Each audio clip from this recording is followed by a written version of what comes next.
10 years ago, this part of India's west coast was deserted swampy land.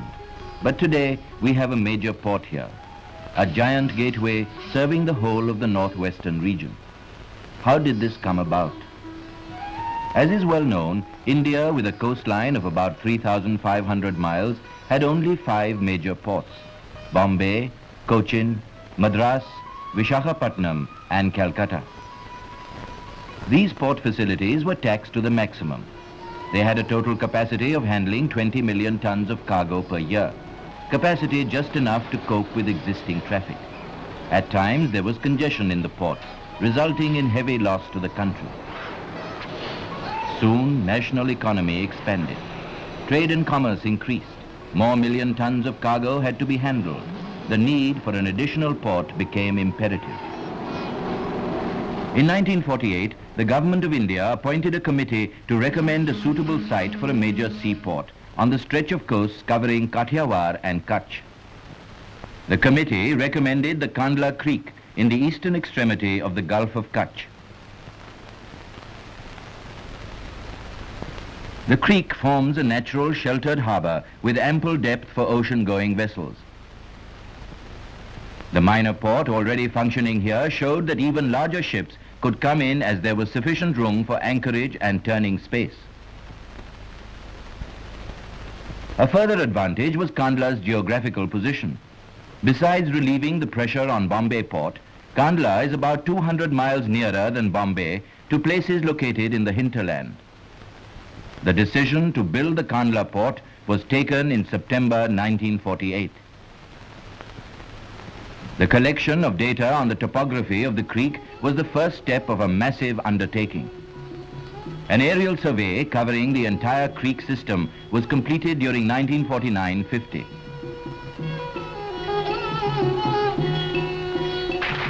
A hydrographic survey of the creek and its approaches was also carried out and completed in 1951. The purpose of the survey was to determine the depth of the creek at various points. Meanwhile, a land survey had been conducted at the site from the middle of 1949 to the middle of 1950.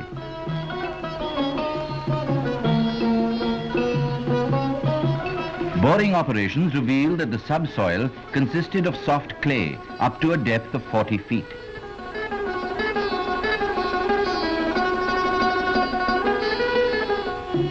It was probably the softest soil in the world, and the building of a harbour on it presented a tremendous challenge. Undeterred by these difficulties, our engineers went ahead with the job of planning the project, which would serve 275,000 square miles of hinterland and a population of 45 million. International engineering firms with experience in this very specialized work were asked to submit their quotations and designs for the project.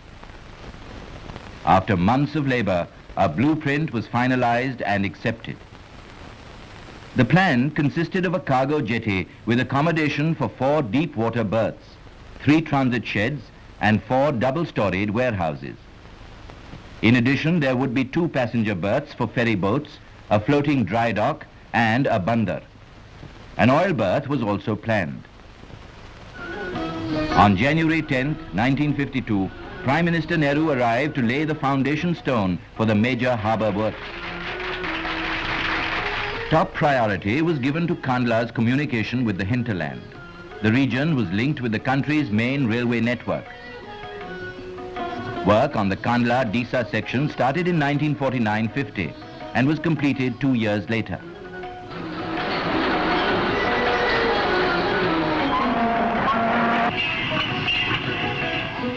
In October 1952, India's President Dr. Rajendra Prasad came to inaugurate this vital railway link, the first tangible evidence that the Kandla project was underway. At the project site, the first problem presented itself. The land on which the port was to be built was low and was always submerged at high tide. A bund was to be erected to enclose the construction area and to protect it from tidal waters. An earthen bund was considered the cheapest and most effective defense against the tide. and work on it had to be done at top speed.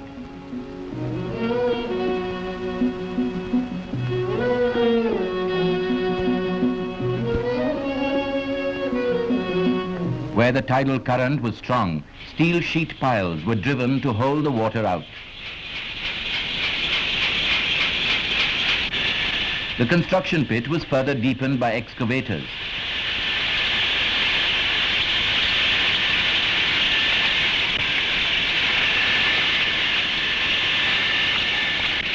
The soil dug up during these operations was transported to reclaim low-lying areas near the project site. Nearby, a plant to produce reinforced concrete piles started functioning.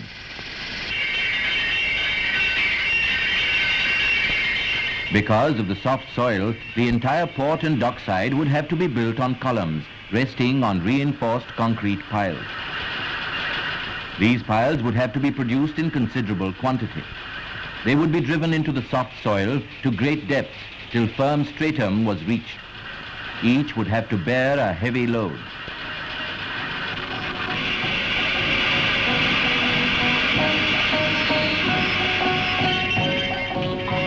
One long pile after another was produced and taken away for curing. Kandla would stand on these legs. They must be strong and enduring. At last, all was ready for preparing the foundations of India's 6th major port. A huge and coordinated organization moved into action.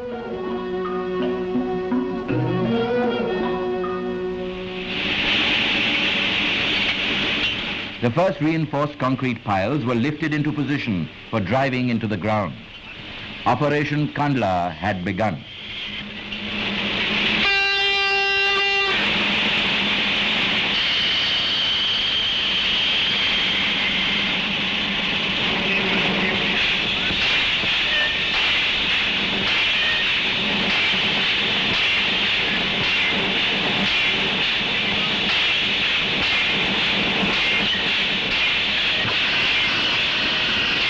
Some piles were driven into the ground at an angle. These piles, called Rekha piles, would resist the shock of earthquakes and ship thrusts against the docks.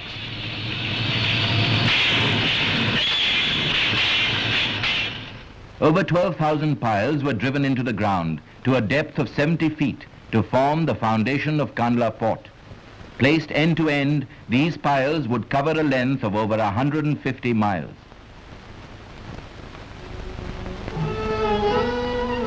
Along with the construction of the cargo jetty, work was started on the building of an oil berth close to the old port. Pipelines were laid for carrying oil from the tankers to storage installations about 6 miles away. In the meantime, the old jetty was suitably equipped to serve as an oil berth for the interim period. National attention focused on Kandla in April 1955 at the commissioning of the oil berth by Union Minister Mr. Lal Bahadur Shastri. Kandla had started functioning.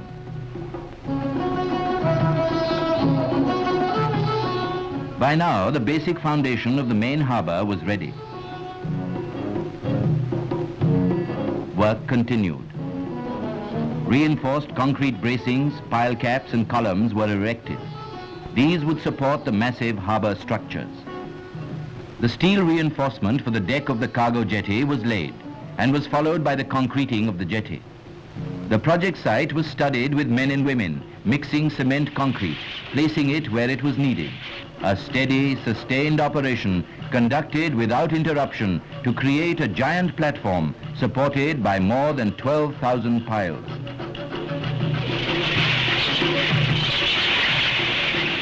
Step by step, stage by stage, Kandla grew. The construction of the transit sheds and warehouses was taken in hand. Kandla, being in the earthquake zone, had to have earthquake-resistant structures. These stood the test during the shocks that ravaged Anjar, 15 miles away in 1956.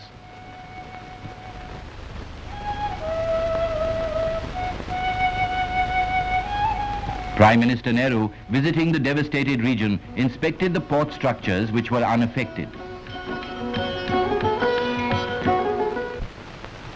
The construction of the bandar at Kandla was also completed in time.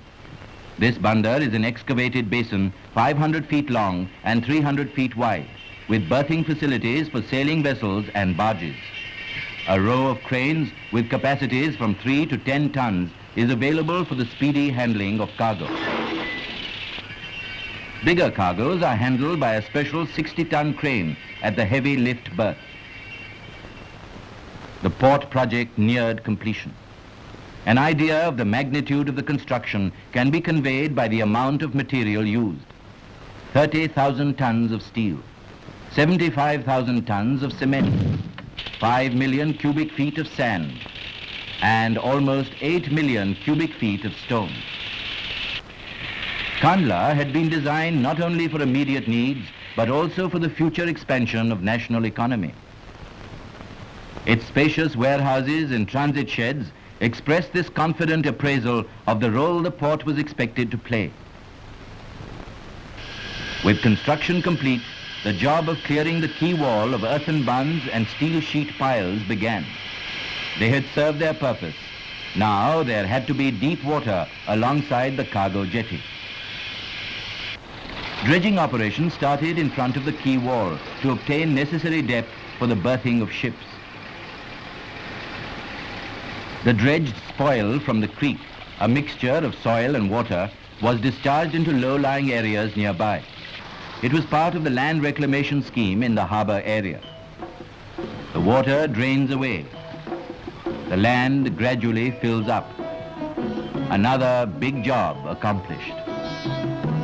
Dredging was also employed to give the bank under the jetty a gradual slope which would reduce the impact of the tide. And there, for all to see, are the reinforced concrete piles which had earlier been driven into the soft soil, now supporting the cargo jetty. And then the harbour was ready to receive ships from distant lands, food ships, tankers, sailing vessels, barges. Today, as Union Minister Mr. Jagjeevan Ram inaugurates the new cargo dry dock was commissioned. A craft enters the dock while the dock is submerged. The water is pumped out and the dock gradually floats up. Then the craft is cleaned and serviced. 2 passenger berths for ferry boats were also constructed for travellers along the coast of Saurashtra and Kutch. The new oil jetty, embodying many novel engineering features, was completed. In 1957-58, nearly 500,000 tons of oil were received at Kandla for distribution in the hinterland.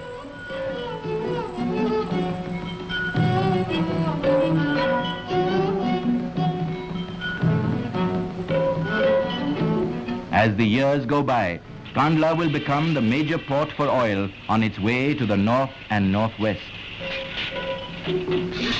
Along with the construction of the port, builders were busy erecting homes and offices for staff members. Here too, because of the soft soil, the buildings had to be constructed on pile foundations.